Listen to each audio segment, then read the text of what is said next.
వాళ్ళకి అప్పచెప్పుకుంటున్నానని అనుకోండి అంతే. ఉన్నారు నాకు ఫీలింగ్ ఏమొద్దు. మేడం నాకు విషయం మర్చిపోండి, మీ అక్కకో చెల్లికో అప్పచెప్పుకుంటున్నాను అనుకోండి అంతే, ఇంకేం లేదు. టెన్షన్ ఏం లేదండి. బ్రీత్ ఇన్ బ్రీత్ అవుట్ చేయండి. శ్రీకృష్ణ పరమాత్మని తలుచుకోండి, ఏం ప్రాబ్లం లేదు. నా వాయిస్ వినిపిస్తుంది కదా మీకు? వినిపిస్తుంది. ఓకే అండి. 12వ అధ్యాయం పేరు ఫస్ట్ శ్లోకం చెప్పండి. 12వ అధ్యాయం పేరు భక్తి యోగము. అర్జున ఉవాచ ఏవం సతతయుక్తా యే భక్తాస్త్వాం పర్యుపాసతే ఏ చాప్యక్షరమవ్యక్తం తేషాం కే యోగవిత్తమాః.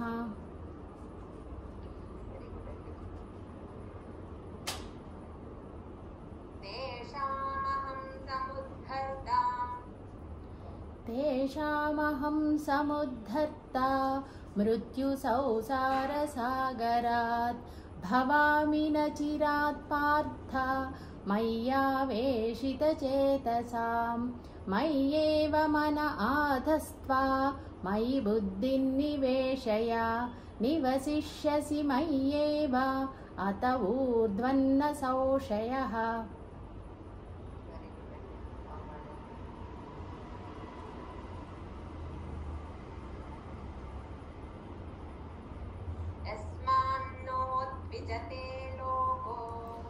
యస్మాన్నో ద్విజతే లోకో లోకాన్నో ద్విజతే చ యః హర్షామర్షభయోద్వేగైర్ముక్తో యః స చ మే ప్రియః అనపేక్షः శుచిర్దక్ష ఉదాసీనో గతవ్యథః సర్వారంభ పరిత్యాగి యో మద్భక్తః స మే ప్రియః.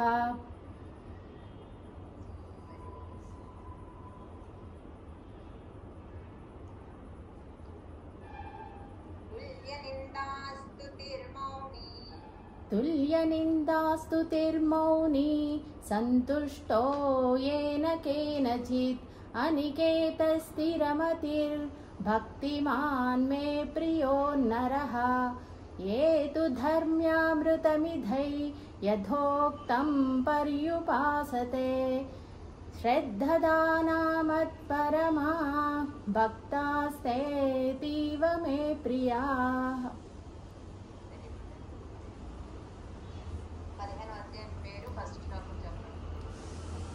పురుషోత్తమ యోగము. శ్రీ భగవానువాచ ఊర్ధ్వమూలమదశాకం అశ్వత్థం ప్రాహురవ్యయం ఛందాంసి యస్య పర్ణాని యస్తౌ వేద స వేదవిద్.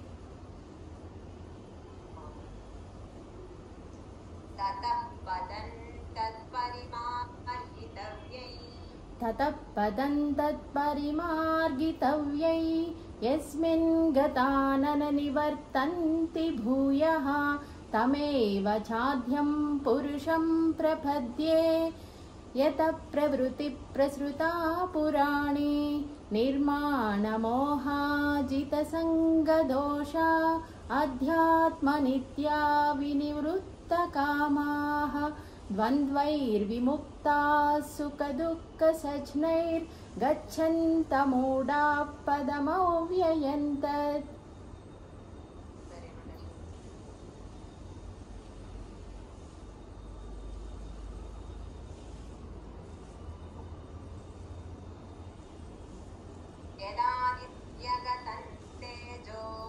యదాదిత్యగతం తేజో జగద్భాసయతేఖిలం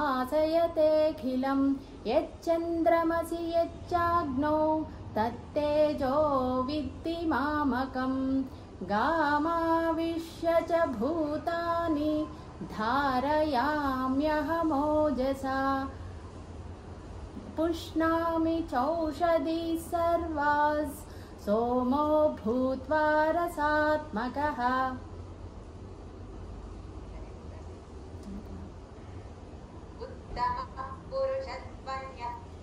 उत्तमः पुरुषस्त्वन्यः परमात्मेत्युदाहृतः यो लोकत्रयमाविश्य बिभर्तव्यय ईश्वरः यस्माक्षरमतीतोऽहम् अक्षरादपि चोत्तमः अतोऽस्मि लोके वेदे च प्रथितः पुरुषोत्तमः.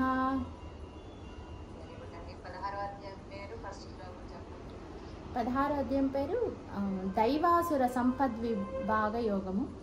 శ్రీ భగవానువాచ అభయం సత్వసౌషుద్ధిర్జ్ఞానయోగ వ్యవస్థితిః దానం ధమశ్చ యజ్ఞశ్చ స్వాధ్యాయస్తప ఆర్జవం.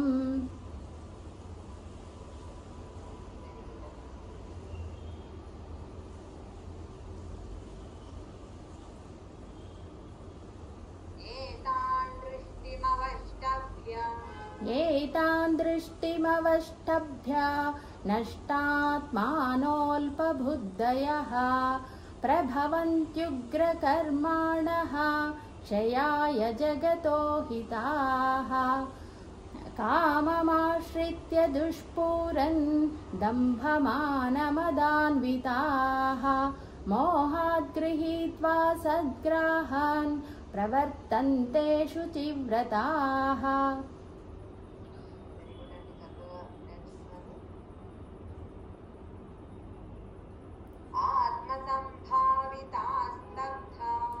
आत्मसम्भावितास्तब्धा धनमानमदान्विताः यजन्ते नाम यज्ञैस्ते दम्भेनाविधिपूर्वकम् अहङ्कारं बलं दर्पं कामक्रोधैश्च संश्रिताः मामात्मपरदेहेषु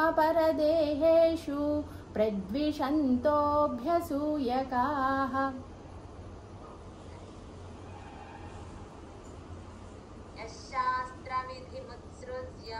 यशास्त्रविधिमुत्सृज्य वर्तते कामकारतः न स सिद्धिमवाप्नोति न सुखं न पराङ्गतिम्. तस्माच्चाश्रं प्रमाणन्ते कार्याकार्यौ व्यवस्थितौ ज्ञात्वा शास्त्रविधानोक्तं कर्म कर्तुमिहार्हसि. జై శ్రీకృష్ణ దీది.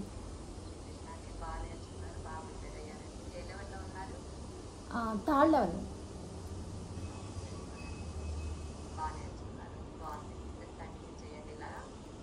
పాటకు కూడా ప్రిపేర్ అయిపోండి. ఎలాగో L2 అయిపోయింది కానీ పాటకు కూడా. ఓకే. జై శ్రీకృష్ణ.